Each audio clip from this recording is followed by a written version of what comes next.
দালাল হয়ে যাবো, এতগুলো মানুষের রিজিকের উসিলা হয়ে রয়েছি, এতগুলো মানুষের দায়িত্ব নিয়ে রাখছে, টাকা কেমনি দিব মানুষকে, বেতন কেমনি দিব মানুষকে? ওই মেয়েগুলোকে যাদেরকে আশ্রয় দিচ্ছে ওদেরকে বলবো এই এখন ইনকাম নাই, তোরা চলে যা, আমি খাওয়াইতে পারবো না? আমি যদি ভিডিও না করি, প্রচারটা কিভাবে হবে? তারপরেও তো আমি করি না। আপনারা বলেন আমি ভাইরাল হওয়ার জন্য, আমি ভাইরাল হতে চাই না। আমি পদ্মা করতেছি এখন ভাইরাল হওয়ার জন্য। আমি পদ্মা না করলে কি আমি আমার ভিডিও কি পরিয়েতে থাকতো না? পদ্মা না করলে কি আমার ভিডিও পরিয়েতে থাকতো না? কত খারাপ কমেন্ট করে, কত খারাপ কমেন্ট করে। আজকে এক মাস যাবত আমার জোর, আমার গায়ে জোর, অসুস্থ, আমি সবকিছু, আমি টেনশন নিতে পারি না। আপনারা মিথ্যা। আমি গত পরশুদিনও ছিলাম, আমি হিসাব ভাবতে পারি না। এই যে আমার পিছনে পুরো ঘামায় গেছে। আমি মাইগ্রেনের সমস্যার কারণে কত বলি, আমি লং ড্রেসে যেখানে পড়তে পারতাম না। আমার মায়ের জেনেটিক্যালি আমাদের সমস্যা। আমার মা বাংলাদেশে থাকে না, উনি যখন নর্মালও দাঁড়িয়ে থাকে ওনার ঘাম পড়তে থাকে অজরে, বলে কারেন্ট থাকে না, যাইলে আমি অসুস্থ, আমি থাকতে পারি না। আমাদের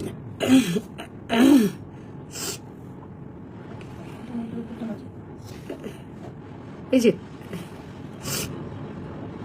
দোষ তো আপনাদের, টাকা দেন নাই, আপনাদের দোষ। টাকা কি চাইছে? টাকার কি কথা হয়েছে যে টাকা দিব?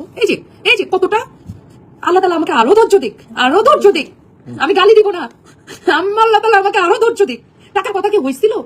আর তারপর যে এখানে বলছে টাকা দিতেই হবে, তারপর টাকা দিতে হবে। তুমি একজনকে ঠিক করো, তোমার সাথে একজনের কথা হয়েছে, এখানে টাকা পয়সার কোনো কথা হয় নাই। সে বরং আরো সুযোগটা চাইছে, সে জায়গায় টাকা দিতেই হবে। তারপর একটা শুটের মধ্যে আমি 15,000 টাকা খরচ করছি। ক্যামেরা থেকে শুরু করে আমার খাওয়া দাওয়া, শুটের সব কস্ট 15,000 টাকার উপরে আমি খরচ করছি। আমি কি 2,000 গাড়ি ভাড়া টাকা কি আমি দিতে পারতাম না? তারা তো চায় নাই, না চাইতেও তো আমি তাদেরকে গাড়ি ভাড়া টাকা দিতে চাইছি, সেটাও তো তারা নিতে চায় নাই, সেটাতেও তো তাদের আপত্তি ছিল। ক্যামেরা বিল আছে না, তারপর তোমার স্টুডিও ভাড়া আছে না, সবকিছু আছে এখানে। তারপর তাই বলে কি আপনি টাকা দিবেন না? এত দূর থেকে গেছে কেন? টাকা দিবেন আপনি, এগুলো কোনো টাকা দিবেন না, এগুলো কোনো কথা? টাকা ঠিক বলছেন, মানলাম, ছোট মানুষ না জেনে একটা ভুল করে ফেলছে, তাই বলে এইভাবে কথা বলা। আখি তো ফার্স্ট থেকে সুন্দর করে কথা বোঝানোর চেষ্টা করছে, ছোট মানুষ দেখে একটা মানুষকে মৃত ঘোষণা করে দেয় শুধু ট্রেন্ডে আসার জন্য, ভুল ইনফরমেশন দেয় ভাইরালের জন্য। আপনি তাকে ছোট মানুষ বলতেছেন, তাদেরকে ছোট মানুষ বলতেছেন। একটা মানুষকে, একটা পুরা রাতে 3টা বাজে পুরা মানুষ, আমার কি পরিবার পরিজন নাই, আমার আত্মীয় স্বজন নাই, আমার সেক্টরের লোক নাই, হয়রানি করছে সে ছোট মানুষ। তারা ছোট মানুষ ইনটেনশনালি একটা বিষয় কেন্দ্র করে তারা ভাইরাল হওয়ার জন্য তারা একটা মিস ইনফরমেশন দিয়েছে। তারা কিভাবে ছোট হয়? আপনি কমেন্ট করছেন আয়েশা, মানে ওই যে মীরা হোসেন, হ্যাঁ বোন, আপনি এত বড় করে কথা বলতেছেন। আখি ফার্স্টে খারাপ ভাবে কোনো কথা বলে নাই তো, বুঝাই বলার চেষ্টা করছে। আপনি বারবার এক কথাই বলতেছেন, বুঝতে মানলাম না যে পোস্ট করাই ভালো হয়েছে, ওইটার কথা বলেন। এখানে পুলিশ নিয়ে হুমকি দেওয়ার কথা কেন আসলো? এত বড় খারাপ কথা তো বলা হয় নাই, যেখানে একটা মানুষকে বলা হয়েছে মানুষটা মৃত, তার কাছ থেকে টাকা পায়। যেখানে ইসলামে আছে ঋণগ্রস্ত মানুষকে মানে মানুষের জানাজা পড়াটাও যাবে না, ঋণটা এত খারাপ। আর এখানে বলতেছেন, তাকে আপনি বলতেছেন যে সে তারা ভালো কাজ করছে। দেখেন এই পোস্টে আমি সেখানে প্রমাণ দিছি, প্রমাণ দেওয়ার পোস্টে কে কাকে কি বানাইলো সব ছাত্রী একসাথে।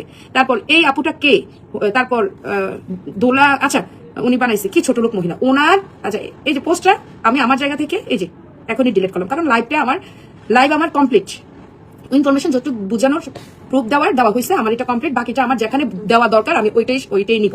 হ্যাঁ, কারণ এই দুনিয়াতে কিছু মানে পজিটিভ কথার ভিতরেও দোষ ধরা আছে, তবে আমাদের সবার উচিত কিছু জিনিস আমরা নিজেরা হ্যান্ডেল করা।